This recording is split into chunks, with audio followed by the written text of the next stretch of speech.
Oh my goodness, what is going on, everyone? Welcome to Lakers Talk Daily. That is right. A show where you never know where your boy is going to be at. You see that right there, right behind me? Got a nice little basketball hoop right there. I might go and show you guys what that jump shot is looking like because the Lakers certainly can use another shooter on the basketball floor. They got the Phoenix Suns tonight, a Phoenix Suns team who is going to be without Dylan Brooks, who is going to be without Devin Booker, who is going to be without Jordan Goodwin. This, and I'm going to say it, this is a must-win game for the Los Angeles Lakers. The Lakers need to go out there and win the game tonight against the Phoenix Suns. You have no reason to lose a game like this against the Phoenix Suns. But once again, they played against Orlando Magic team who was out Franz Wagner, who was without Jalen Suggs. Which type of Lakers team are we going to get tonight against the Suns? And then, of course, this Lakers team, they just somehow can't stay out of the media. DeAndre Ayton's comments, and which I can't wait to elaborate on. And of course, I got to elaborate more in regards to the addition of Tony Bennett and him being the NBA draft advisor for the Los Angeles Lakers, front office position, their roles. What do we expect out of Rob Pelinka? Is this going to be more of a collaborative effort with this Lakers front office? It's going to be a good one. I'm fired up. And as you guys in the YouTube chat, very, very grateful and appreciative of you guys tuning in. But before we do any of that, I have to talk about my friends at the beautiful Pechanga Resort Casino. And you can play a perfect combination at Pechanga Resort Casino, the official Native American resort and casino, the Los Angeles Lakers. Skip the traffic. Head on over to Pechanga Resort Casino just off the I-15 in Temecula. Visit pechanga.com or call 888-PECHANGA for reservations and for more information. Whew. So down, let's talk a little bit about this game tonight against the Phoenix Suns. Once again, without Dylan Brooks, the guy who has arguably been in the candidate for most improved player, his numbers have shown he has grown offensively. The Lakers would not have to worry about that tonight. He is out with a broken hand. He will be out of the Phoenix Suns lineup for a couple of weeks. Devin Booker dealing with, I believe, is a hip injury. Lakers will possibly not have to worry about that. And then, of course, the energy, their high motor guy, and Jordan Goodwin, who the Lakers could definitely utilize on the roster right now as far as what he can provide on the basketball court. The Phoenix Suns will be without him. So you're the Lakers, and you're sitting at 34-23. You're now sitting at the 6th seed of the Western Conference. Phoenix Suns, guess where they're sitting at? They're currently sitting at the 7th seed. They are 33-26. Now, no one thought the Suns would have a season like this. Everyone thought the Suns are going to be in full rebuild mode.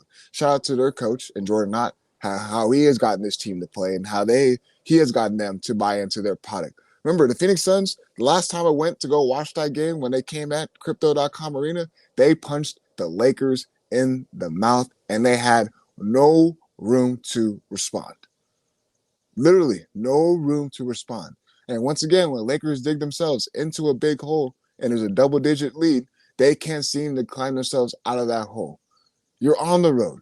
This is the time to get right. Get your morale back up, which hopefully they can, which I'm going to elaborate more on DeAndre Ayton's comments. You go in there. You got the Golden State Warriors coming up. You got the Sacramento Kings. You got the Golden State Warriors. These are games you need to bounce back and try to win and get top of the Western Conference standings. If you're the Los Angeles Lakers, do you really want to see yourselves playing against the San Antonio Spurs in the first round, playing against the Oklahoma City Thunder in the first round? Hell, even match it up against the Houston Rockets or, guess what, the Denver Nuggets. You want to try to avoid any of those matches. Out of all those, the favorable matchup, in my personal opinion, would be the Houston Rockets because they struggle offensively to score. But guess what? We've seen what they did to the Lakers on Christmas Day.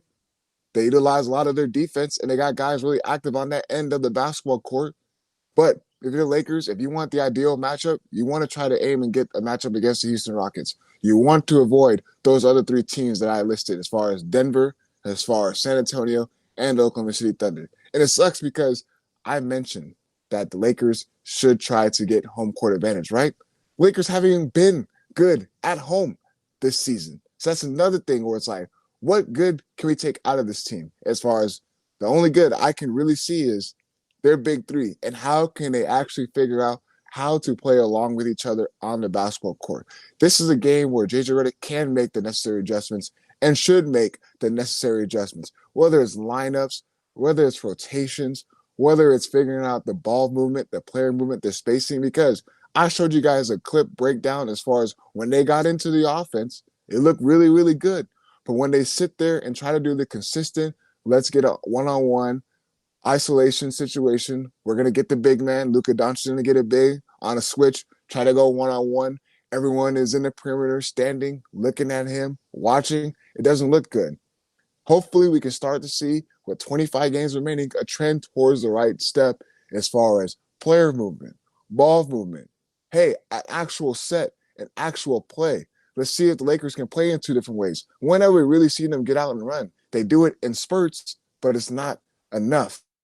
So that's where these games, the Lakers should try to aim and go 4-0 in these next couple of games and see how they can climb up in the Western Conference standings. But now, as always, the guy that I've been really, really hard on, and respectfully, we should be hard on, in DeAndre Ayton. Remember, DeAndre Ayton, Lakers acquired him this offseason. Lakers needed that certified big man. They needed a lob threat, a guy who can roll to the basket, pair alongside with Luka Doncic and even Austin Reeves in the two-man game, get out there and run the lanes, but also can defend. Not defend essentially in the perimeter, but what? Defend in the paint. Be a rim protector. Be consistent.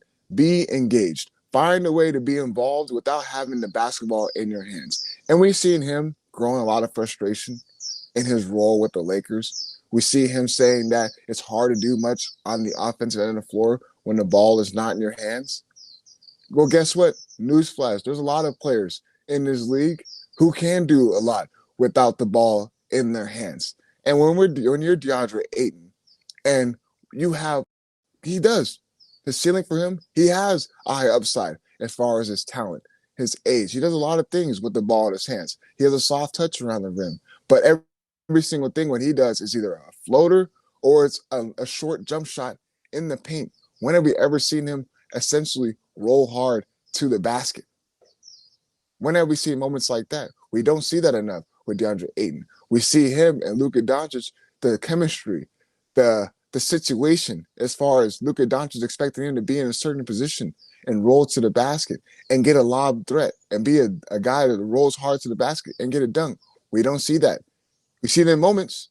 We see it in spurts, but it's not enough for this Lakers team. So, of course, I said it. I said on a Lakers postgame show with Beto Duran as far as I went in the tunnel. And let me be honest, I didn't hear what DeAndre Ayton had to say. I was a little bit late getting into the tunnel. I was there when Austin Reeves was heading in there and Luka Doncic was heading in there. LeBron James, he's already the first one into the locker room for a majority of the games. So I saw them head down, frustration. Luka Doncic off to the side talking to JJ Redick. Probably had conversations in regards to that last possession in regards to what should they done better. He shouldn't have taken the shot. We all been saying it. He was wide open. JJ Redick drew up a good play, a great design play that is really, really hard in an inbound setting. What does DeAndre Ayton have to say going into the locker room? In reports to David Miniman's new article that he released this morning, and that DeAndre Ayton is voicing his frustration and saying on his way to the Lakers locker room after the loss to the Orlando Magic, they're trying to make me Clint Capella. I'm not no Clint Capella.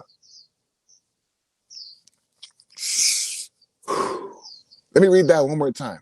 They are trying to make me Clint Capella. I am not no Clint Capella. Let me be real brutally honest with you guys on this show of Lakers Talk Daily. Are you kidding me right now? Are you kidding me? I'm not no Clint Capella. First and foremost, let's not act like Clint Capella when he was paired up with James Harden and Chris Paul. He was not one of the better big men in the league. Clint Capella did a lot of things good on the basketball court with James Harden and Chris Paul. And the frustration that comes to me into that comment is, what does Clint Capella in his career, what has he done? He has been a lob threat, a high rebounder, and he could defend relatively well. Hell, he wasn't even not bad in the perimeter defending. He would rebound. Clint Capella was a walking 15, 10 to 15 rebounds a game. Let me read you off a couple of Clint Capella and his stats. And I'm doing this so you guys can get a real inside perspective and what goes on in DeAndre Ayton's mind and his thought process and his role with this Lakers team. Clint Capella, 1 year with the Atlanta Hawks, he was averaging 15 points and 14 rebounds, averaging 2 blocks a game. And then fast forward into when he got acquired with the Houston Rockets, just listen to this. 13 and 13, 13 points, 13 rebounds. 1 year, 16 points. 16 points he was averaging and 12 rebounds. 1 year, 13 points and 10 rebounds. Clint Capella was a walking double-double every single night with the Houston Rockets. And what do the Lakers need in their role for a big man when you have Luka Doncic and you have Austin Reeves? That same ideal basketball player in Clint Capella, a guy who's going to run the lanes, a guy who's going to be a lob threat, essentially, a guy who's going to rebound, limit second chance opportunities, because we've seen moments where DeAndre Ayton, perfect example, Wendell Carter Jr., how many offensive rebounds we're going to see him get. Another perfect example, how many offensive rebounds we're going to see Kata get for the Boston Celtics and get second chance opportunities for their guards.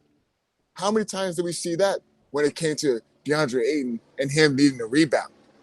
He was not engaged. Clint Capella was engaged 48 minutes when he did not need the basketball in his hands. And excuse me, you got helicopters flying over here because as I'm doing a show outside of out here and outside. But that just goes to show you that going in, DeAndre Ayton's plans, being a big man for the Lakers, is not ideally what the situation was supposed to be set up him for. He sees himself as a play type, as Joel Embiid. That is exactly where, I'm just thinking as far as similar styles. That is who DeAndre Ayton thinks of himself as a guy who likes to get things off the dribble, likes to catch it in a certain spacing and do everything with the ball in his hands. That is not what the Lakers need you for. It's a big boost. It is a help that you can expand your range a little bit, funnel the defense out. But this is where you guys got to understand. This is what you were going to get from DeAndre Ayton. He wasn't going to do the back to the basket, a big man catching the paint, do hook shots. Everything he does, roll into a certain spot in the paint, jump shot, or a nice little floater. We've seen him do some hook shots. And again, I don't want to discredit what he did this recent game against Orlando Magic. He had honestly, he had a fantastic game against the Magic. But again, it's the roller coaster you get with him. It's we ride high one game, and the next game, he disappears. Next game, he disappears, and in one game, he looks really, really good. That is the DeAndre Ayton experience. And then, no disrespect, there is a reason why the Portland Trailblazers made the decision to what? To buy him out. He got bought out. They said, you know what? We don't see you as a fit for this Portland Trailblazers roster. Clint Capella, his career earnings, I know DeAndre Ayton has made a lot more than Clint Capella. I know because at that time when Ayton was playing with the Phoenix Suns, he was a phenomenal player. But remember, who was around him on that Phoenix Suns team? A hard ass and Chris Paul, a guy in Devin Booker, and look at the rest of the role players. And Mikal Bridges, Cam Johnson, and then the head coach of Monty Williams, who demanded a lot out of DeAndre Ayton every single night. They make sure they get the most out of him. And you're sitting there voicing your frustration, heading into the locker room and saying that they're trying to make me Clint Capella. I ain't no damn Clint Capella. Who are you to say that?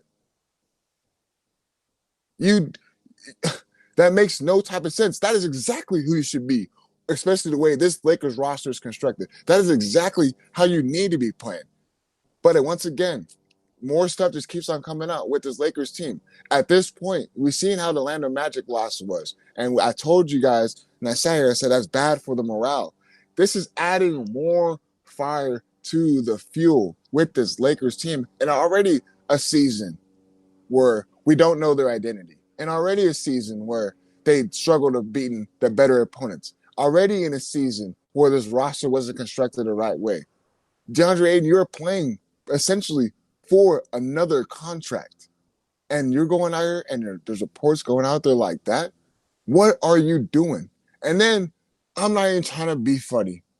I'm not trying to even laugh about this. But when I saw this in the article that Dave McMenamin wrote, and I can't believe I'm spending majority of my time doing this, but this is one of the bigger topics in today for the Los Angeles Lakers, is that the Lakers training staff wraps DeAndre Ayton's water bottles in tape and writes DA's crunk juice.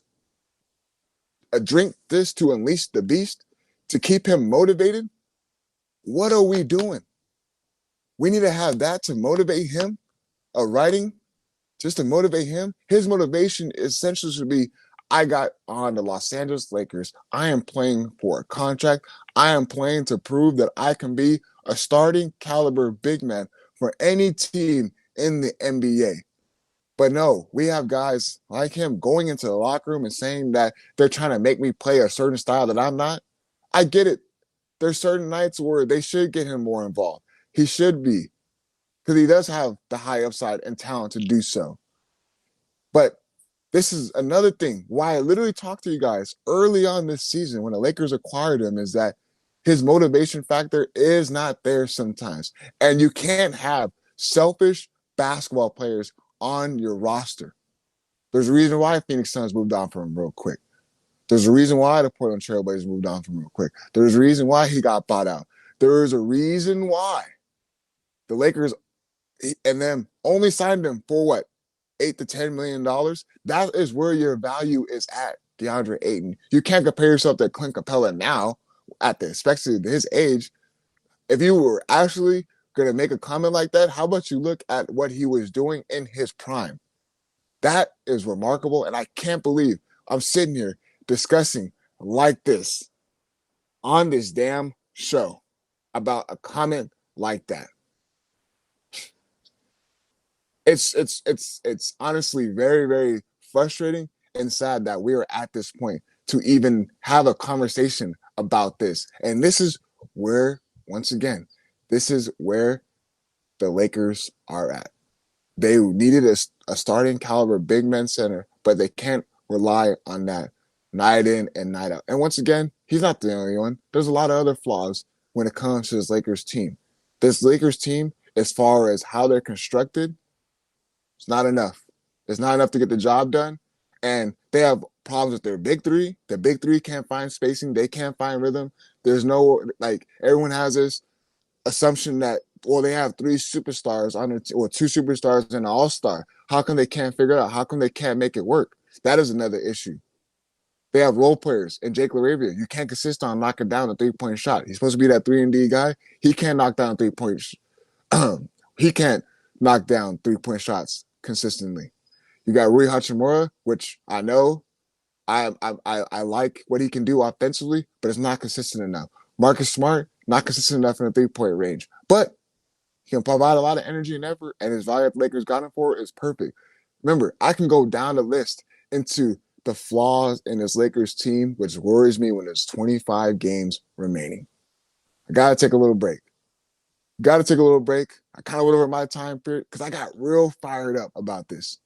But let my partners at Pachanga give you guys a quick word before we touch on all this on the second half of Lakers Talk Daily. At Pachanga Resort Casino, you can rock and roll, sip and slide, twist and shout. Play your perfect combination at Pachanga Resort Casino, official Indian gaming sponsor of the Lakers. Welcome back to Lakers Talk Daily. As you can see, your boy is outside, man. This is what you got to love about Lakers Talk Daily, is that you never know where your boy is going to be at. I might be outside. I might be in a studio. I might be in a crib. Honestly, once again, I might have to show you guys my jump shot, what it's looking like. Got the basketball hoop right there, right behind me. But to get back into Lakers Talk Daily, and honestly, I want to read off some comments. And this is a pretty good one. As far as Kyle Cruz says, DeAndre, you can argue that Clint is playing better in his role than DeAndre Ayton, giving Clint minutes for the Houston Rockets. And there is some truth to that. And why is because Clint Capella and his role with the Houston Rockets is, remember, they have Alperen Sengun, they have Jabari Smith. Hell, they even had Steven Adams, and they acquired Clint Capella knowing that his minutes were going to be limited.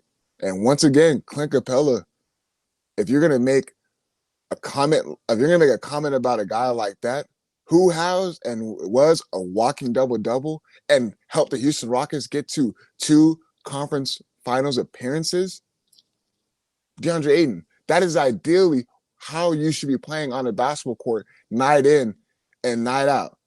And then you look, got Brian in the YouTube chat, said, I've never seen so many issues on a team with this many stars. And let me tell you why there's so many issues with this team. Because there's no cohesiveness on this roster. It's hard when you got 3 ball dominant players on this team and they're used to creating opportunities for others. Luka Doncic is used to having the ball in his hands and creating opportunities for others. LeBron James, same thing. He's playing in a role where he's used to having the ball in his hands, being the great decision maker that he is, and getting others involved. Austin Reeves, what do we see him on a night in and night out basis? His bread and butter is what? Ball in his hands, come off the pick and roll. I get a switch. I'm going to go one-on-one on your weaker defender. I'm going to get to the basket, either get fouled or I'm going to have a strong finish to the basket. And if not, I'm going to step back. And what happens? I'm going to knock down a 3-point ball. There's no real player movement. There's no real ball movement, let alone the injuries took a toll on this roster. It has, for being honest. And that's why you want to say that there could be a bright spot if they could try to figure out with 25 games remaining, but that is very, very small. And then that's not alone the issues with this team. The big 3 alone is the issue. They can't play well together. The numbers show. The numbers don't lie. You look at a starting center caliber big man. I wouldn't say starting center caliber, but you look at a big man that they acquired, DeAndre Ayton, and he's been voicing his frustrations like this, especially after a loss like that to Orlando Magic. You're adding more fuel to the fire. And then you look at the role players. Like I mentioned Laravia. I mentioned Rui. I mentioned Marcus Smart. Luke Kennard can't even get his shots up. He's only getting 4 attempts up. That can't happen. He needs more shot attempts. That's what the Lakers acquired you for when they traded Gabe Vincent. You're supposed to be that knockdown 3-point shooter, but what happens? Teams get scouting reports. They know to close in on Luke Kennard. And then what you're going to get out of Jackson Hayes. You're going to get 10 to 15 minutes. He's going to bring energy and effort, but you can't keep him in for so long because he starts to get he starts to lack engagement, I should say, on the basketball court. Look at all those scenarios and issues I just labeled for you guys with this Lakers team. With 25 games remaining, we expect them to really figure it out with 25 games remaining. That's why a lot of people said we can see this team potentially being in the conference finals or honestly falling into the play-in or be in the first round exit. Honestly, out of those scenarios, the most likely one that we're seeing is possibly being a first round exit, depending on who they match up with. And I know everyone gives this Lakers team a puncher's chance, but I find it honestly real hard for this team to actually make some noise and actually give a team a run for their money when it comes into the playoffs. Read some more stuff off. JF in the YouTube chat says, D-Hawk, Wendy said yesterday Lakers have no chemistry among other things. Yeah, that is majority of this season and majority of this story. And Epic Wolf says, can we release DeAndre Ayton and sign DeAndre Hawkins? I would be more than likely to sign with the Los Angeles Lakers on a 10-day contract, but I don't think I'm the certified big man that they need to get things going. But to kind of take a pivot, and from all that, I voiced my frustration and how I see this Lakers team and how I see the second half of the season winding down with all these different types of stuff going on. Let's transition into something that can be positive and something that we can look forward to. We've seen recently, I broke it down a little bit into Tony Bennett being the NBA draft advisor for the Los Angeles Lakers. And this is a good thing because what? He can give a different perspective and a different look as far as scouting and how he sees what guys can help out this Lakers roster, especially when we're in that era of building around Luka Doncic. Just to name off a quick couple guys, he's responsible for DeAndre Hunter. He's responsible for Ty Jerome. He found some good talent when he was on that Virginia Cavaliers basketball team. And the reason why the Lakers are expanding a lot more stuff in regards to in regards to this front office, in regards to Rob Pelinka, because I know a lot of people have been calling for Rob Pelinka and saying that why can't we move on from him? Well, if Mark Walter and Andrew Freeman are seeing what they see in Rob Pelinka and they keep on building the right front office around him and putting the right necessary necessary staff for him, there is a reason why they're keeping him in his position. Adding Tony Bennett is only going to help making the smart decisions. I know the Lakers got their first round pick, the 2026 draft pick, but the reason why they acquired Tony Bennett and they started adding a lot of the Dodgers management into this Lakers team, once again, I am telling you, is because they're trying to put smart people in that room to make smart business decisions. This is why they're keeping Rob Pelinka around, is because they're going to build a team around him to help him out. We're so used to Rob Pelinka going straight to who? One person and make a decision for himself. Now he is going to have to make a decision and be a collaborative effort and pitch those ideas to who? Mark Walter, Andrew Freeman, Farhan Zaidi. And now you got Lon Rosen in the building. And then, of course, you add Tony Bennett. They're building more and more smart people around this Lakers front office. And that is why we look at the positive side of this Lakers Talk Daily episode, is because what is the biggest thing that we've been saying? That this offseason is going to be the most important one and how they can figure out a way into trying to build the right team necessary with Luka Doncic.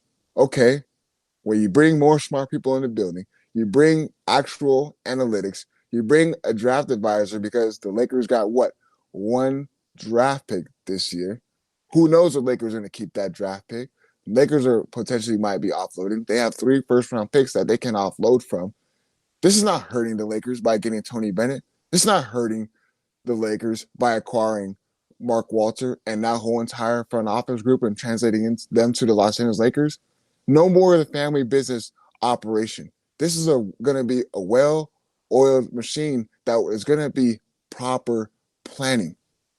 Jay in the YouTube chat says, don't forget Magic Johnson too. I forgot to mention that as well. Magic Johnson is still going to be involved. It's still going to be around the Lakers. He doesn't have a set position, but the fact that he's going to be around, we've seen him and how he has done and his help he has been around the Dodgers organization. There's going to be a continue of smart people to put around Rob Pelinka. And I know you guys are going to say this. What if Rob Pelinka doesn't do a good job and what if the Lakers are in the same position that they are these past couple of seasons? That's when we should start having concerns and questions. And that's when I do believe that Mark Walter and them are going to be like, all right, we gave you a chance. We gave you a chance to build the right team. We gave you a chance to put the right product on the basketball court. And if there's not going to be success going into next season, then that's when they're probably going to make the decision like, hey, we gave you a chance. We're going to go ahead and go a different direction. And that's when you're going to start seeing more and more smart people being incorporated into this Lakers franchise. Just to elaborate a little more before we wind down this episode of Lakers Talk Daily, you guys are very, very active in the YouTube chat. Tony Bennett is going to be able to sniff real talent. He's going to be able to have a knack for finding which can be a perfect model for this Lakers team.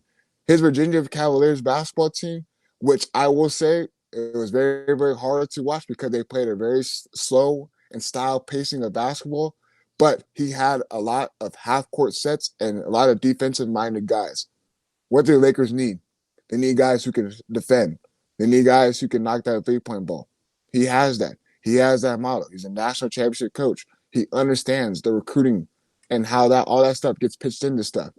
This offseason is going to be something that we're going to be ready to look forward to. And then one more in the YouTube chat. Raver says, yeah, Pelinka doesn't know how to build a solid defensive minded roster. He had years to add some solid two-way players. That's why this offseason is going to be the most important and biggest offseason we're going to see. But for you guys in the YouTube chat, once again, very, very grateful for you guys tuning in. It was a fire one. Once again, you see that background I got back there. Unfortunately, I don't got a rock. I won't show you guys my jump shot. I'll save that for you guys for another time. But for myself, my guy John Martin in the back, and you guys in YouTube chat, I'll be talking to you guys tomorrow. Lakers need to get this win tonight. This is a must-win game against the Phoenix Suns. A banged-up Phoenix Suns team. Lakers hopefully can go 4-0 in this next stretch of games. I'll be talking to you guys tomorrow. As always, we out.